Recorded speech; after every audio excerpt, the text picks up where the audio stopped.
Hello there and happy Sunday. I pray that you have had a marvelous Sunday, a marvelous day of worship, and that you are relaxing and getting ready for your week to start. And welcome to our Daily Dose, brought to you by Taylor's Holistic Approach, a ministry that is focused on gut health and God. This is Sunday, so that means it's a day of worship and a day of rest. So those are the two topics we're talking about today.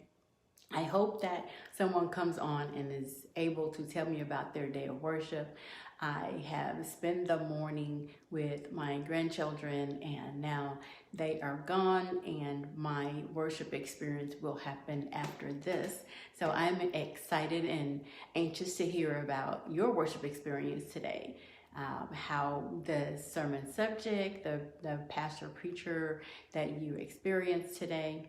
And then after we do that, then we're going to go on to the importance of rest. And if no one comes on, we will talk about rest, and then I will rest. I will be on my way preparing for tomorrow, which is Motivating Moving Monday.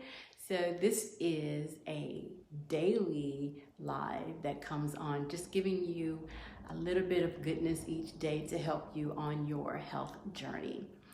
It takes a lot of encouragement each day to continue on this, because there's so many things that distract us, that entice us to, do things as far as our health is concerned, things that, we shouldn't eat, things that we shouldn't drink. It's always like in our face. So what we want to do is to be here each day to encourage you that God's food is medicine. Not only did Hippocrates say 2,000 years ago that all disease begins in the gut. Hey, Miss Nina, happy Sunday to you. He also said, let food be thy medicine and medicine be thy food. So we're here stressing the importance of getting as much as you can out of God's medicine, which is his plants, fruits, vegetables, herbs, and spices. They have everything that our body requires to maintain good health. So we want to do that. So Miss Nina, what did you attend Mount Calvary service? And if so, did Pastor Lee preach? And if so, what was his sermon about? So we're here. This is worship and rest. So the people who come on, you talk about your worship experience, and I will talk about rest. Okay, so I'll give you a minute to enter that in. And thanks for those who joined yesterday. Yesterday was comical because, as I said in the beginning, it was I was taking care of my grandchildren, and I'd given them the talk. We had like a family meeting that morning, and I'm like, okay, now I have a broadcast coming up. Hey, Miss Kimberly, and I need you all to be in the room, quiet. I brought you books. I want you to get out your coloring pencils, and you be real quiet until it's over. Well, that didn't happen, and I ended up having to cut my live short because it was getting out of control. My littlest one had come, and she was sitting by me, and she kept bumping the table that my camera was on. So my camera started, oh, thank you, Miss Kim. The camera started shifting. And so I'm trying to do this and trying to keep up with the camera. I was like, you know what, and having to pick her up. So it was just a lot. So I have 3 grandchildren, and three of my grandchildren were here. And yeah, it was an experience. But, I always love having them here. And I believe last Sunday I was at their home. So it's a part of relaxation and part of, what we should do. So with the family connection. Okay, so we're talking about our worship experience today. So I want to hear from you out there what your worship experience was. The sermon subject, scripture, what you got out of it. So Nina says, Pastor took us back to the pre-recorded service where he preached and taught us about our first fruits. Okay, it was good, very good. And let's see. And seeing IVMC families sing as a choir was double treat. Oh, that was awesome. I gotta go back and find it. I gotta go and find it and see. Hey, Miss D, good to see you. Very good.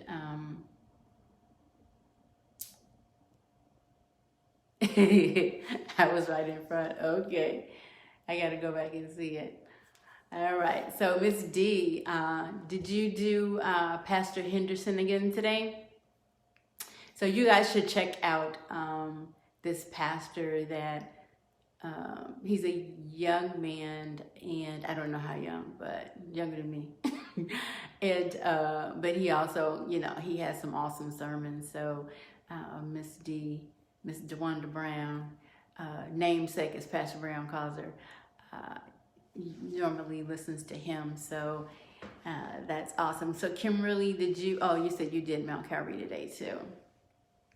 So what was Pastor Henderson's topic today? I have to go and catch up. Like through the week, Sister Nina was in front singing. Oh, okay. Okay, yeah. Okay, it wasn't back as far as when I was there. Okay, cool. Oh, part 2 of distractions. Okay, that's cool. That's cool. I'll have to go and see. I didn't get a chance to review or the first part of it. I don't know if I finished it I didn't finish it or I didn't start it. Because a lot of times I try to put sermons on when I'm trying to relax and to go to sleep. And so it, you know, it helps me to calm down and, you know, and get into my space and, you know, relax and go to sleep. So I'll have to check out his part 1 and part 2 of distractions. What was his first name? So anybody else who wants to go and check him out, or I will just like post both of his sermons on. I try to get like sermons, especially on Wednesday, that just has a pastor preaching and not like the whole service where there's a choir or a praise team and then the pastor comes. It's just, you know, focus on Wednesdays, just focus on the word. So that's why sometimes I just do certain pastors, because they have YouTube clippings to where it's just them. So, okay, that's wonderful. Okay, we talked about first fruits and we talked about distractions. So last week we just talked about relaxation. Oh, Keon, Keion Henderson of Lighthouse in Houston. Got it. Okay, very good, very good. Thank you so much. Hey, Miss Danielle. Hey, Miss Maya. Nice to see you all. Hope you had an awesome Sunday and that you're relaxing, getting ready for the week. So that's what we're talking about. We're talking about relaxation and sleep. Okay, and the importance thereof. So, what is sleep?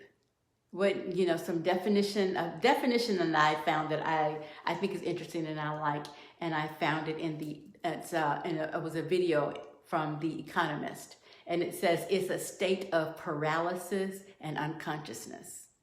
And so, it's amazing how God made us, for us to be able to shut down. You know, like we shut down our computers and, you know, our laptops, and you turn off our phones and stuff. And so with our bodies, we're able to turn those off, and we're in a state to where we have no idea of what's going on around us when we're asleep, especially when we get that deep sleep.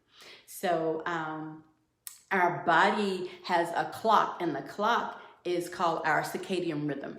And so it's in our brain and it feeds off of the light.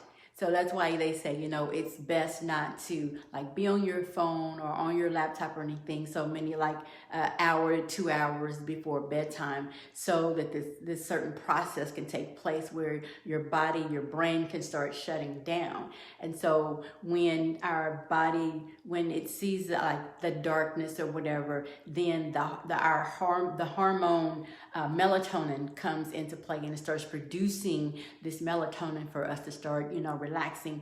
And then with the light, it turns it off. And so when we are on our phone, we're late and we're trying to go to bed, we're trying to relax, but we're telling our brain that it's daylight and it's time to be up. So it's like it gives our brains like confusing signals. So there are 4 stages to sleep. Okay, and it is suggested that we should, at least within the like 7 to 9 hours of sleep, it's like a cycle. And so we should go through at least 3 of these stages like 4 to 5 times during our sleep period for us to get the adequate amount of rest. So steps like stages 1 and 2 is like light sleep. You know, we're relaxing, our bodies is just relaxing, our breathing is slowing down, our heart rate is slowing down, our temperature, our body temperature is dropping. We're getting into that relaxed state to get ready to transition into that sleep. And so it's very important that, that this happens. A lot of times we are up until we drop, but to just be able to be in the bed 30, 45 minutes, an hour before you sleep is so important for you to just kind of like get into that transitional stage. Stage 3 is the first stage of deep sleep. So with deep sleep, it's where our cells produce the most growth hormones, and this goes through our body, our bones, and our muscles, and so it helps us to experience repair. So it's good for us to shut down and to get into this deep sleep. And that's another reason why sleep is so important, because your body doesn't have to digest, it doesn't have to do anything but just tend to you. It's like that inside self-care. You know, we on the outside, we do massages, we do bubble baths, we do all of these pedicures, manicures, we do all these things for self-care. But sleep is our internal self-care, where our bodies are able to start repairing and doing things that it should. So that's why it's just like when we don't get that, a lot of times it causes certain conditions. Stage 4 is, of course, the deep sleep, is where we really start to dream. I heard one specialist say that we should sleep so long that we forget our dreams. I don't know, there's different opinions on things, but that was one thing that he said. So through these cycles, we should go through these sleep cycles, like it's 4 to 5 times. So it'll start over. And so it's just like where you're sleeping and then you're in this deep sleep and then you're dreaming and then you go back. And I don't know if it's sequential or what, but they said we should go through these steps at least 4 to 5 times during a sleep period. So in the dream stage, there's a chemical release that causes the paralysis part of our sleep. But the brain keeps going. And, you know, and then we have that rapid eye movement you will see, you know, if you're looking at somebody who is asleep. So it's just so important that we go and we try to get to this 4th stage and through these cycles of sleep, because continuous, hey, Miss Patricia, continuous sleep deprivation can have us a high risk for chronic diseases. So we previously talked about when we're sleep deprived, what does that bring on? It brings on a higher risk of Alzheimer's. It weakens your immune system, because we said before the immune system is most active when we're asleep. For men, testosterone levels lower when you continuously get like 6 or less hours of sleep. You know, it affects your reproduction. It messes with our cardiovascular issues, because we don't get that rest. We don't get that on that first stage where, you know, your heart rate is slowing down, your breathing is slowing down, you get into the relaxed stage. Sometimes we have like muscle twitches, and that's all like our bodies like shutting down. Have you seen like some systems, like computer systems, when you turn them off, or not? In another one is like these music things, systems that shut down. Like when I was working at in AV at Mount Calvary, and I worked with the system, when you turn it off, it doesn't all shut down at the same time. It's like this shuts down, which leads to another shutdown. It's like levels. So the same thing for us with, you know, when we sleep, there's like the stages where we're just shutting down. So this helps our bodies to, you know, repair and to revive and stuff. So we want to make sure that we have good heart health and good brain health, because it's also good for your brain. Our brains need to rest. You know, although, you know, it never stops, it's a different kind of activity when we're asleep. So when you are asleep, your brain is, you know, chemical things are happening, especially like with the Alzheimer's. They said there is this protein that our body produces, and it's called beta amyloid. And so when we're asleep, there's a process that helps eliminate this from our brains, but because of lack of sleep, this protein can build up and become plaque, and then we have higher risk for Alzheimer's later on in life. So we want to just be careful that, you know, that we just purposefully like get more rest, and get into bed early. Grab, you know, a book, and if you have like a Kindle or it's on your device, go into like the night mode, to where it dims the light on the device, and just, you know, do that. What I do is, like I said, I turn on a sermon, but then I take my phone and I put it on the floor by the bed, and so the light's not affecting me, and I just kind of like breathe into resting. I do deep breathing and just allow my body to just sink into the mattress, and then just, you know, just go on. So that's what I have for you today on the importance of rest. I appreciate your attention. I appreciate you taking the time out of your evening to come to stop by. Is there anybody who have questions or want to do a comment? How do you relax? And how much sleep do you get? So Nina says, for women of a certain age, menopause will break your sleep. Would you recommend herbal sleeping aids? Yes. Oh, okay. With menopause, there are certain like herbs or teas that you can drink. I'll have to look into that and let you know.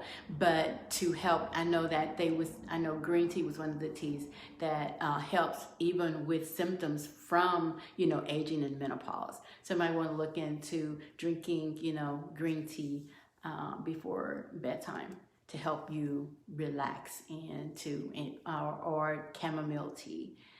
Sometimes they have like these combo teas where you can get green chamomile tea or something like that to help you to relax and to read. And we were talking the other day, my sister Phyllis was like, pray, because the devil will put you to sleep. But yeah, do try that. Try some green tea or chamomile, something that's soothing, especially the green tea, when they said it will help you with those menopausal symptoms. Okay, anybody else? I hope that helps you. Messina, let us know. Let us know if that helps you out. But just know, I used to thrive on, I said, I was proud. If I do 4 or 5 hours of sleep, I'm good, but I really wasn't. I really wasn't. I thought I was, but you can tell it in your productivity, in your everyday activities, whether it be at work or things like that. It will definitely take a toll on you. And so you may not see it right away, but it is something that is really taking effect on you mentally and physically when you don't get enough rest. So one of your goals, if you are one of those people, I purposefully now I target, 6 to 7 hours, and headed for that 7 to 8 hours. But it's when you don't do it, you just have to progressively try and really be conscious of, you're doing something good for yourself, self-care. So Danielle says, I'm getting all 8 hours of my sleep. I look forward to my dreams. All right. Yes. Very good. Very good. I'm headed there, Danielle. I'm striving. I am striving to get there. Especially now, when I come on these lives, I have to, I have to read, look at videos and stuff, try to get information. And so that's one of the purposes for our daily dose, because there is a lot of information out there.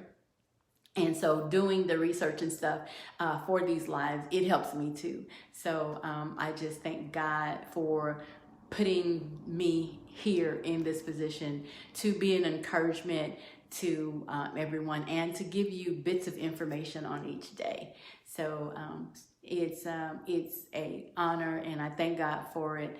And I'm just going to keep pushing until he says different.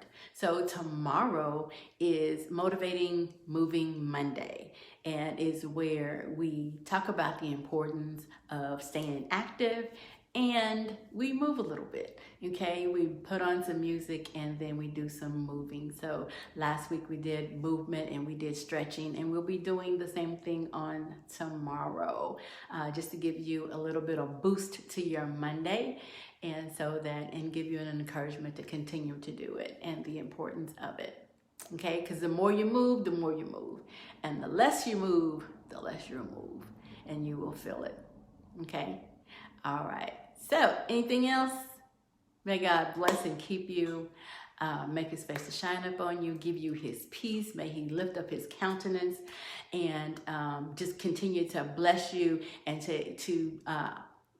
and allow you to keep striving for better health, so that you could do the will of the good Lord, the purpose that he has called you to. Nina says, so I'll get dressed at lunchtime and I can participate. Awesome. So actually Monday through Saturday, I'm on here at 10:30 a.m. Okay, so Monday through Saturday it's 10:30 a.m. and then Sunday, because it's church and people have worship experiences and other things, I come on a little later. I come on at 3:30. But Monday through Saturday, I got you. 10:30. All right. Love y'all. Thank you for your support. And prayerfully, you're so welcome, Ms. Kim. Prayerfully, I will see you all on tomorrow.